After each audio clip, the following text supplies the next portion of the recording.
Cette vidéo présente la réalisation de boucles d'oreilles en FSL à l'aide du logiciel Inkscape et de son extension Inkstitch. La première partie est consacrée au dessin, la deuxième est consacrée au paramétrage. Comme toujours en broderie, il faut prendre le temps de faire des essais, prendre le temps de tester ses paramètres avant de se lancer dans une réalisation en série. Je donne quelques pistes, mais selon les matériaux que vous utilisez, vous aurez peut-être besoin de paramétrer légèrement différemment. Je présente le projet. Le projet, c'est de réaliser quelque chose qui peut servir de boucle d'oreille, notre premier exercice de FSL. Et pour cela, je vais avoir tout un ensemble de structures que je vais appeler des barrettes et qui serviront à relier des zones entre elles. Je leur donne à toutes la même épaisseur. Voilà. Et je vais maintenant sélectionner les divers éléments en fonction de ce que je veux faire. Je veux par exemple conserver ces deux ovales-là. Ces deux ovales-là, ils ont leur forme définitive. Ce sont ces deux-là. Je vais les dupliquer. Ils me servent de base. Ils me servent de barrettes de base. Donc, je les sors de cet élément-là. Voilà. Dans la base, j'ai toute une série de chemins qui vont me servir à faire toutes sortes de réglages. Donc, pour ces deux éléments-là, je vais d'ailleurs tout de suite leur donner leur épaisseur finale. Pour ces deux éléments-là, on a réglé le problème. Épaisseur finale, je la mets à 2 mm. Maintenant, j'ai besoin d'obtenir toutes ces barrettes-là, ces cercles-là, sans traverser les ovales. Et puis, je voudrais garder les barrettes en diagonale. Pour ça, je vais dupliquer la base, parce que la base va me resservir. Et cette base-là, je vais la rendre invisible et je vais surtout la bloquer. Voilà. Donc j'ai une nouvelle base dans laquelle j'ai plusieurs éléments. Alors on va tout de suite aller s'en occuper. Je sélectionne tous ces éléments-là et je vais construire ce dont j'ai besoin. Voilà. Alors j'ai besoin de ces... là non, inutile. CTRL Z. J'ai besoin de ces deux lignes. Et de fait, je les ai dans cette surface. J'ai besoin de ces deux lignes, de ces deux et de ces deux. Donc, dans cette base que je viens de dupliquer, je ne garde que ces deux éléments-là. Voilà. Donc, j'ai 4 portions de cercle. Ce qui m'intéresse, ce sont les contours. Donc, je vais supprimer ces lignes-là pour ne pas avoir des lignes satin superposées les unes aux autres. Je continue là. Là, je supprime. Je supprime. En fait, je ne supprime pas, je supprime la ligne qui est entre les deux points sélectionnés. Et si on regarde bien, quand je passe sur l'icône, c'est supprimer un segment entre deux nœuds non terminaux. Voilà, je supprime le segment et ce segment-là. Si je veux vérifier que le travail est bien fait, hop, je déplace. CTRL Z pour revenir en arrière. Donc manifestement, c'est fait pour les 4 chemins. Donc ces 4 chemins-là, je vais tout de suite les passer en 2 mm d'épaisseur. J'avance. Voilà. Et il me reste maintenant, donc ma base pour l'instant, ce sont plutôt des barrettes que je ferai en satin. Donc, les barrettes. Les ellipses font partie des barrettes. Donc, je mets tout ça là-dedans. Voilà. Ah, barrette. Voilà. Ok, et il me manque ces barrettes-là, les diagonales. Elles sont utiles car elles servent à tenir la dentelle. Donc je duplique ma base, je repars de la base et je vais voir ce que je garde ce coup-là. Donc je retourne en construction de forme et ce que je veux, c'est cette ligne-là que je trouve ici, ici, ici et ici. Je valide. Je vais rendre le reste invisible, sinon je n'y vois rien. Ce que je veux garder, c'est ces choses-là. Donc, je vais retravailler mes lignes. Non, ça, je garde, pardon. Voilà. Et ça, hop, j'enlève.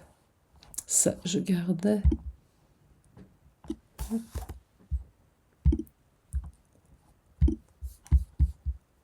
Hop. Ah non, c'est pas les bons. Ce que j'enlève, c'est ça.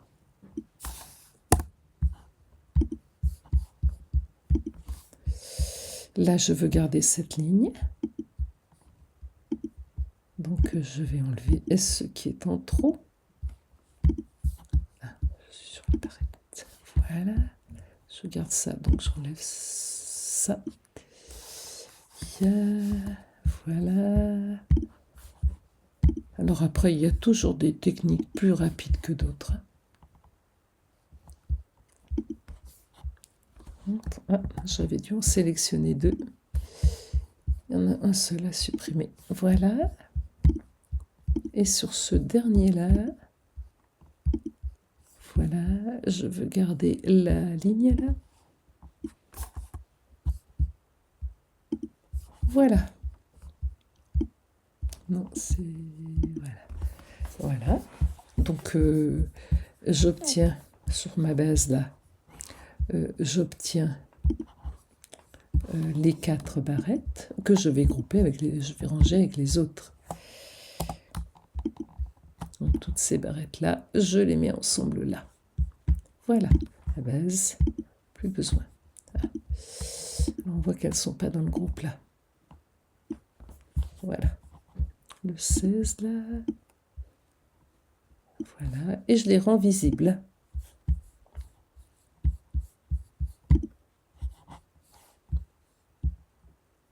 Voilà. Mes dernières barrettes là, il faut aussi que je leur donne l'épaisseur dont j'ai besoin.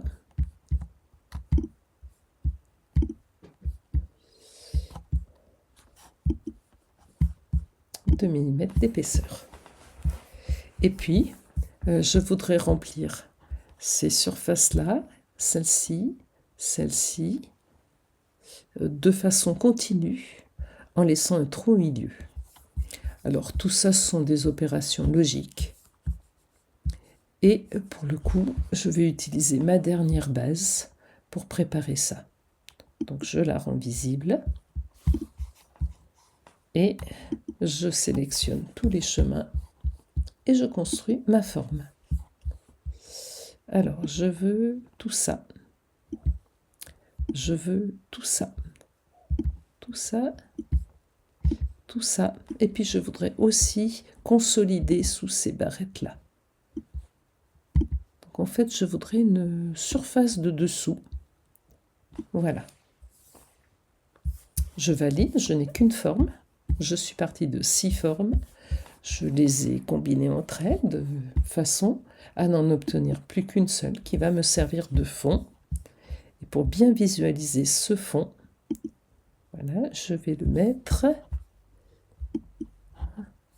Là, je vais le transformer en vert. Donc toutes ces surfaces-là vont être des surfaces que je vais broder manifestement en remplissage. On va s'arrêter là quelques instants parce que là, l'essentiel du motif est prévu. Ma base, en fait, c'est la surface. La surface qui va servir de fond et qui va servir à porter la dentelle.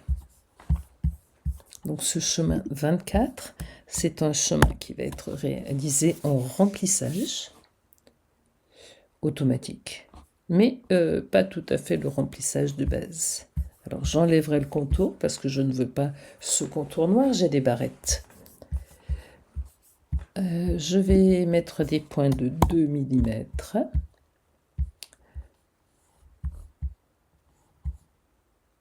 Rendre aléatoire la longueur, surtout pas. Point droit le long. Ah, je suis sur les points droits, pardon. 2 mm. Longueur max 2 mm. L'espace entre les rangées, je vais le mettre à 1 mm. Le décalage à 1 pour avoir quelque chose de joli. J'enlève le chemin de dessous. Pour la sous-couche, longueur du point, je vais mettre pareil, 2 et 1. Et sans le chemin de dessous. Donc voilà l'assise finalement de ma broderie. Et je cours enlever sur ce chemin le contour noir. Voilà. Et bien pour la surface, c'est tout bon. Occupons-nous des barrettes. Toutes ces barrettes, je les veux en satin. Donc je m'en vais demander leur transformation en satin. Tous ces traits-là, je voudrais les transformer en satin. Voilà, il a relativement bien travaillé. Je vois quelques éléments qui ne fonctionnent pas très bien. Qu'à cela ne tienne. Par exemple, ici, j'ai 2 branches satin qui se superposent, plus cette partie-là. Et ça, sur ces branches-là, ça ne va pas être très bon. Donc, je vais déplacer. Elle n'a même pas besoin d'être déplacée. Je supprime cette traverse-là. Voilà. Et...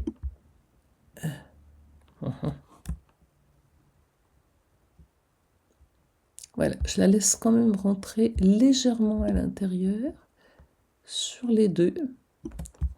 De façon, je pourrais même faire mieux. Je rajoute des points.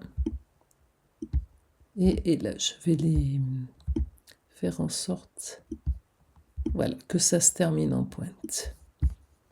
Ici, je vais faire la même chose. Cette traverse, je supprime. Ça. Voilà. Ok. Là, je rajoute un point et là, je reviens là. Voilà. Là, la superposition est à mi-épaisseur, c'est pas mal. Cette traverse, je n'en ai pas besoin. On a besoin, quand on a le même nombre de points de chaque côté, on n'a pas besoin de traverse, même nombre de nœuds. Là, celui-là, il est un peu superflu. Alors là, j'en rajoute un là. Voilà, et je ferme. Cette traverse-là, oh, le bout là va être aussi à revoir. Cette traverse-là, ok. Là, je rajoute ça. Et je viens en pointe. Par contre là, voilà, je vais supprimer ces dernières choses-là. On peut admettre ces superpositions-là. Donc si je regarde toutes mes barrettes, je vais les paramétrer d'un coup d'un seul. Et cette opération de paramétrage, elle est importante. On voit là que c'est le bazar, qu'on a beaucoup de sauts, mais peu importe. Pour l'instant, on va donner l'allure de nos satins. Ces satins-là font 2 mm. N'oublions pas que nous sommes en dentelle et qu'on travaille sur un support qui n'est pas un support de tissu. Donc le fil va avoir tendance à se resserrer. Et il faut absolument prévoir une compensation d'étirement. Je vais la mettre à 0,3 pour être large. Voilà. Parfait. J'applique. Je vais même mettre ça pour ne pas changer de couleur. OK. Et je vais demander au logiciel, parce que là, je trouve qu'il y a beaucoup trop de sauts, de me faire une petite réorganisation automatique. Donc, toutes ces colonnes-là vont être réorganisées. Voilà. Et je vois apparaître des petits traits. Pour ne pas être dérangé, j'enlève les surfaces. Bon, mais ça a l'air d'être un travail tout à fait correct. Allons voir comment s'exécutent les barrettes maintenant. Alors on voit toute une série de points droits qui servent à préparer le travail. Alors je vais revenir en arrière parce que là j'ai fait une grosse bêtise, mais ça tombe bien parce que ça permet de voir,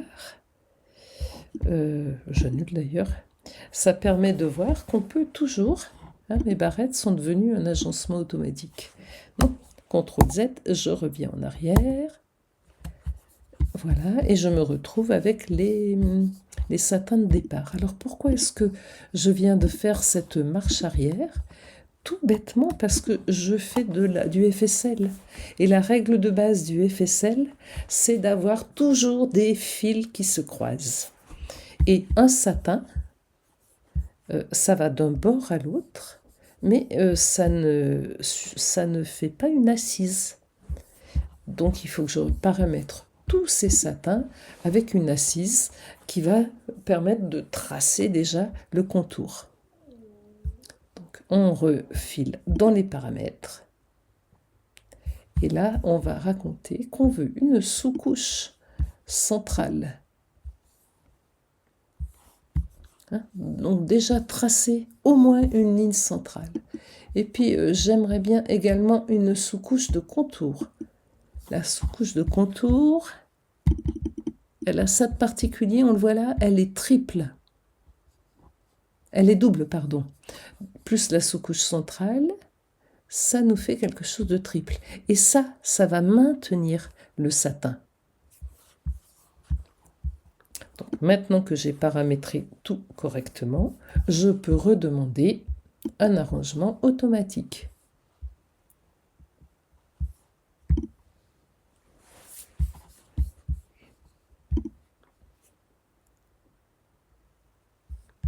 Voilà. Pardon. Donc, même manip que tout à l'heure, je vais supprimer la surface. Ou la supprimer ou tout bêtement la rendre plus claire. On peut travailler avec une opacité moindre. Donc, on voit que tout a été à peu près bien fait. Je teste les barrettes.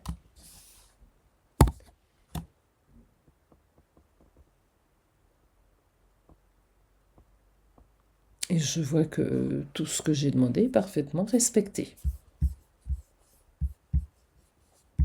On va même tester le motif complet, puisque là, il est terminé. À 4400 points, c'est tout à fait honorable pour un motif qui fait, on le voit ici, 52, qui s'inscrit dans un rectangle de 52 par 62. C'est généralement un tout petit peu plus dense que la broderie habituelle, parce qu'on a reconstitué le tissu, tout bêtement. Alors après, je vais les montrer. Là, on a quand même quelques outils qui permettent d'apprécier la situation. On peut déjà demander une vue réaliste, un rendu réaliste. Hop, prévisualisation du plan de broderie. Et là-dedans, on trouve en particulier la vue réaliste. Celle-ci suffit largement, elle est bien plus rapide. Et ça ne sert à rien de s'obstiner à faire autre chose. Je ne vais pas la positionner à l'extérieur, mais je vais la laisser dans le canevas, c'est-à-dire dans la surface de travail. Voilà. Le plan de broderie que voilà. Je le déplace. Et ça me donne l'idée de ce qui sera brodé et comment ce sera brodé.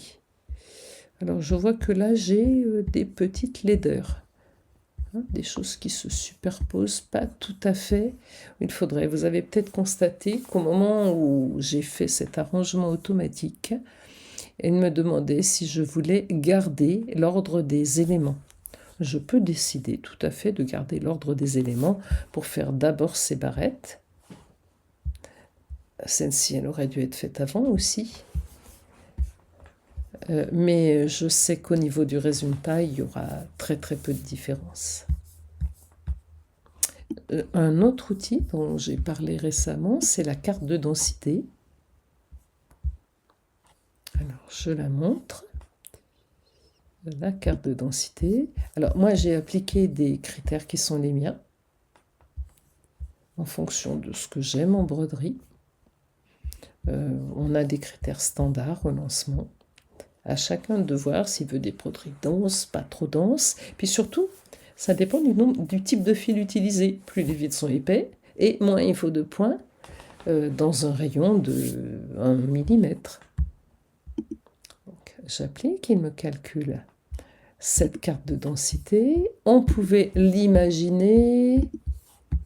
Carte de densité, tu la sélectionnes. Voilà. On pouvait imaginer ce qui allait se passer. C'est-à-dire qu'on a à certains endroits des colonnes satin qui se croisent.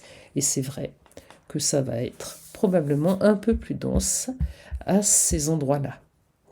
Mais la densité dans FSL est nécessairement un peu plus importante que celle d'un tissu. Dans un tissu, on a les fibres qui sont souvent déjà plus épaisses que le fil de broderie. Donc là, on peut admettre des zones un peu plus denses. Il me reste à sauver au format de ma brodeuse et de passer aux essais.